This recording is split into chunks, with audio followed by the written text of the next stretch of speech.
జిందాబాద్ జిందాబాద్ జిందాబాద్ జనక్ ప్రసాద్ గారి నాయకత్వం, జనక్ ప్రసాద్ గారి నాయకత్వం. ఐఎన్టీయూసీ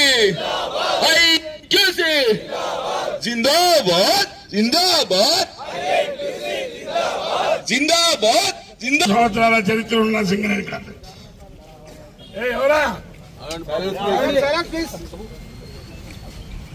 ప్రభుత్వ కంపెనీని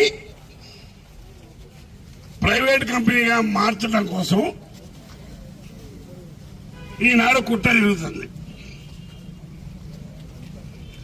దానికి ప్రధానమైన కారణం 2014 సంవత్సరంలో టీఆర్ఎస్ ప్రభుత్వం కేసీఆర్ గారి నాయకత్వంలో కొలువు తీరిన తర్వాత కార్మిక వ్యతిరేకి ప్రైవేటు శక్తుల అనుకూలుడు మోడీ ప్రభుత్వంలో ఎంఎండిఆర్ యాక్ట్ తీసుకురావడం జరిగింది. ఆ యాక్ట్ ఏంటంటే కొత్త బొగ్గు గనులని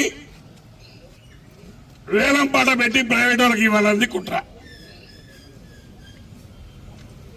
ముఖ్యమంత్రిగా ఉన్న కేసీఆర్ గారు ఆ రోజు మాది పెద్ద కంపెనీ, పురాతనమైన కంపెనీ, మాకు ఎక్విప్మెంట్ ఉన్నది, లీజులు ఉన్నాయి, టెక్నాలజీ ఉంది, మ్యాన్ పవర్ ఉంది, బొగ్గు గనులు మాకే ఇయ్యాలని రాయకుండా వాళ్ళ దగ్గర బంధువులకి బొగ్గు బాయిలు ఇప్పియాలని సింగరేణి మేనేజ్మెంట్ మీద ఒత్తిడి తీసుకొచ్చి అవంతిగానే బొగ్గుబాయి ఖమ్మం జిల్లాలో,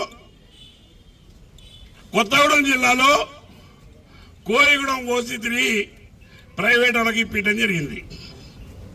ఆ పాపం వల్ల మన గవర్నమెంట్ కంపెనీకి, మన కార్మికులకి, వాళ్ళ కుటుంబాలకి 9,000 కోట్ల రూపాయలు లాస్ వచ్చింది. ఇది నిజం చెప్తాను నేను.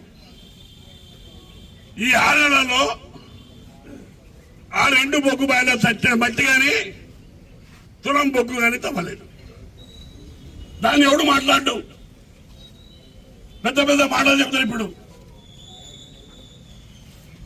తర్వాత ఒక బొగ్గుబాయి